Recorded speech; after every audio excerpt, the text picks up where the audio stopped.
Well, in this video of my car is potentially maybe a little bit overdue for a service. We have this Nissan Navara MP300. Now, I know what you're thinking, how overdue could it be? Well, here are the current kilometers. Quite a low K vehicle. Mind you, it's only 4 years old, so this is racking up the Ks. But it was last due here. If my math is mathing at the moment, that means he's about 16,000 kilometers overdue. The last service he got was at about 100,000 Ks if we're going for 10,000 kilometer service intervals. But not to worry, because we are going to do this.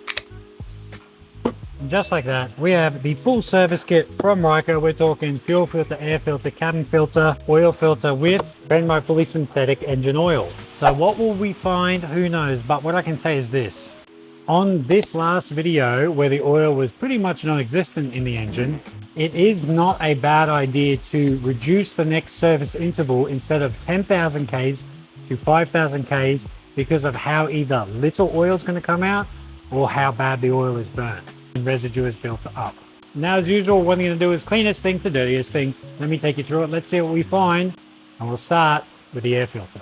So we're going to disconnect this MAF for a second because I will be cleaning it. 2 clips, lift it up.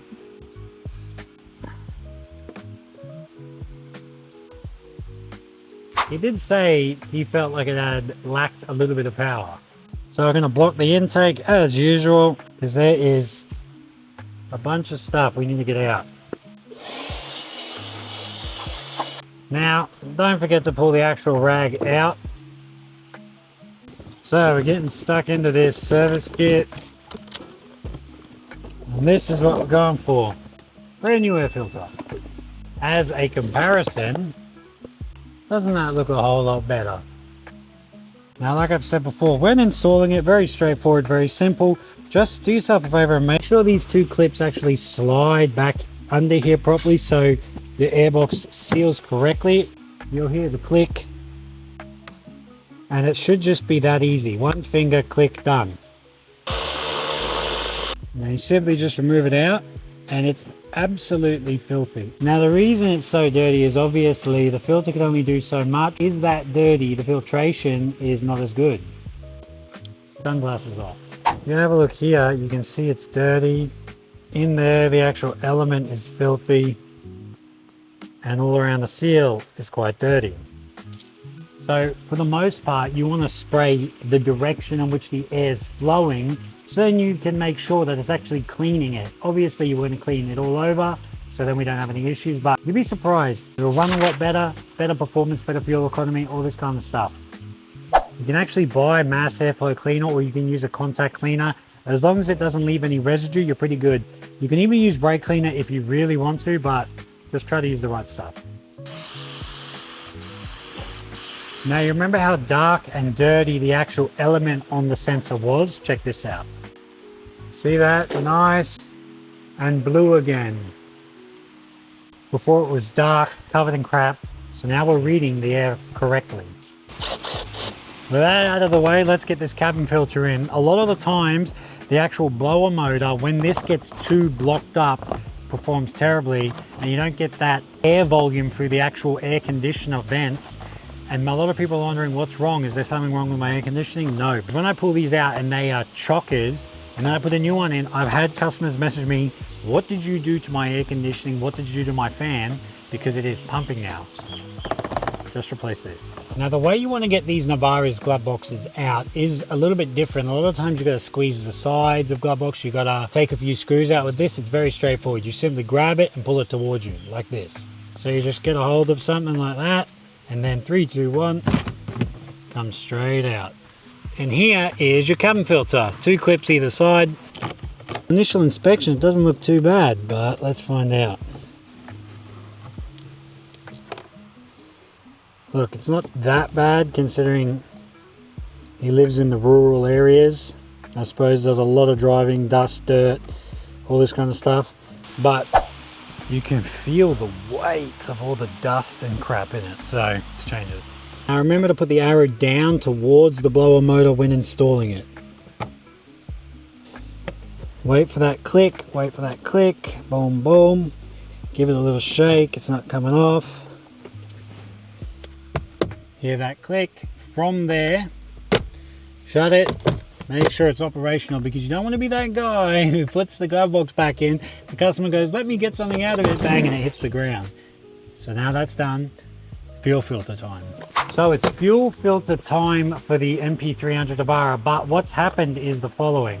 So there are two different style fuel filters on this. You have this cartridge style, or you have this style here, which is actually not serviceable. There's no screws, so I cannot actually pull the element out and then put a new one in. So you need to buy this style, which is the one I do not have, but I'm going to quickly race down and grab it, save that filter for another job for an MP300 that is actually able to be serviced via changing the cartridge filter. The silver lining to these kinds of things happening is, number one, it's way easier to change the other filter in regards to just disconnecting a few clips, putting it back on, and number two, they have the right one in stock at the parts store, so I'm going to go grab it. A few moments later. We are back from the parts store with the correct one. So this is going to make it so much easier. Essentially, I'm just going to disconnect all the lines from the top, a couple of the sensors, and then obviously drain the fuel out over there so it doesn't get all on the concrete. But this may just be the option I go with from now on. In saying that, customers should definitely be made aware that they won't be able to service it the alternative way, but we'll see how we go. Let's chuck this in. Essentially, you're just going to disconnect all the clips from it.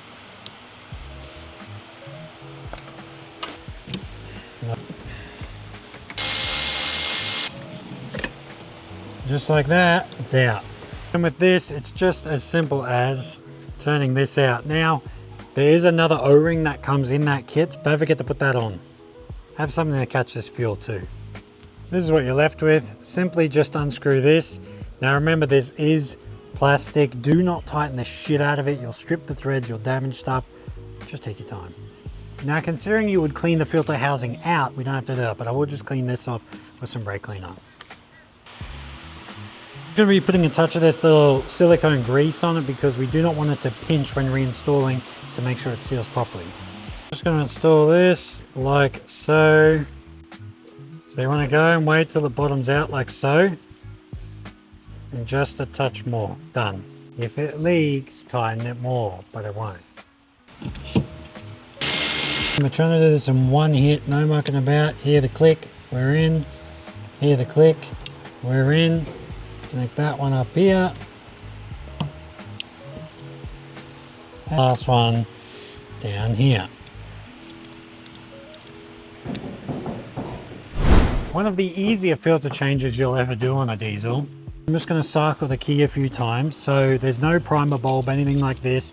Just chuck the key in, cycle it on for about 20 seconds, off, on, then try and start it. It should fire up. Generally 3 or 4 cycles will be enough, but if you need more, then do more. But generally speaking, it should only take that many, and then when it's running, go check for leaks. And it should only be able to leak through 3 spots: inlet line, outlet line, and that bottom sensor.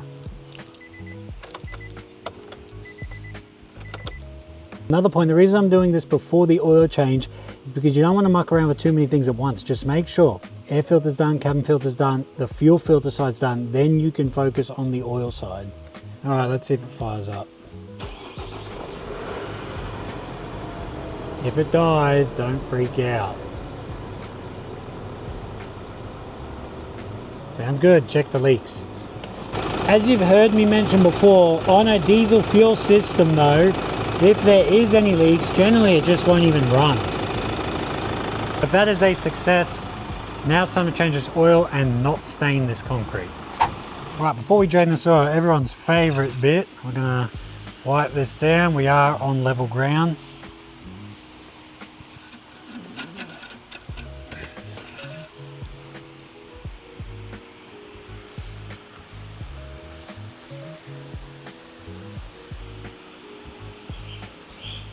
She's low, but I've seen worse. So under the car, about to drain the oil. On these MP300s, they don't have like a standard sump plug. if it'll focus, it looks like that. Now, a lot of the time people use like a 3/8 drive ratchet to try to get out. It's too big. There's actually a special tool for it. So they start ramming stuff in there, strip it out, and it becomes unable to be taken out later. So what we're going to do is this. I've spoken to the customer. We're going to be chucking in a normal hex sump washer. I'm going to use some vice grips to remove it because the inside is just completely mangled. So we can get it out, replace it, happy days. So it's out. And this is kind of what I'm talking about. So, not to worry, just upgrade this sump plug, find the same thread pitch. M15 by 1.5 seems to be the go. New washer. So now we're going to put this in, make sure it's feeling good. It's the correct thread pitch, which it is.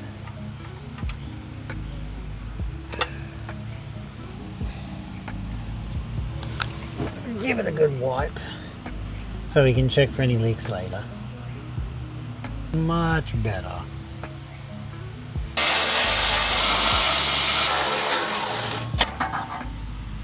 $27mm will get it off. This is where this gear wrench ratchet head really comes in.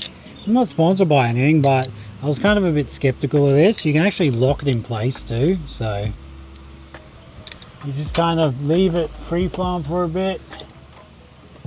You can get other brands obviously, but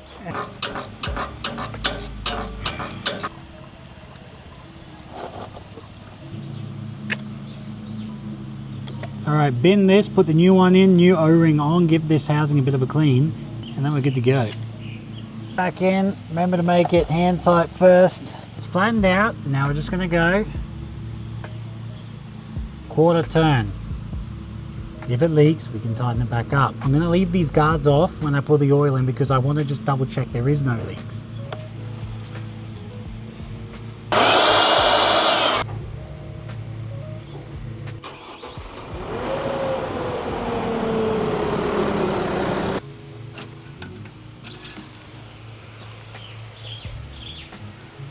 With these Navaras, with these newer diesels, especially the Tritons, you do not want to overfill them. They stuff with the DPF and cause all kinds of issues, so do not overfill it.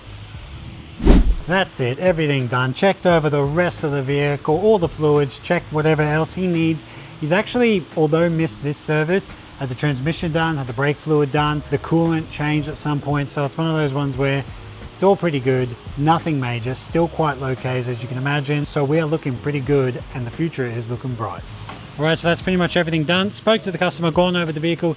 He's very happy. He's a little bit camera shy / vocal shy, so he's not going to say anything, but take my word for it, he is extremely happy, but you already knew that. Alright guys, thank you so much for watching. Like, share, subscribe, check out the other stuff. If you want to get in contact with me, hit up this Facebook page here. If you want to email me down below. If you want to buy something from the store, check it out. I sell some cool stuff. And if you want to join the members section, jump over, join. It helps the channel out. Guys, thank you so much for that. And I'll see you in the next one. Peace.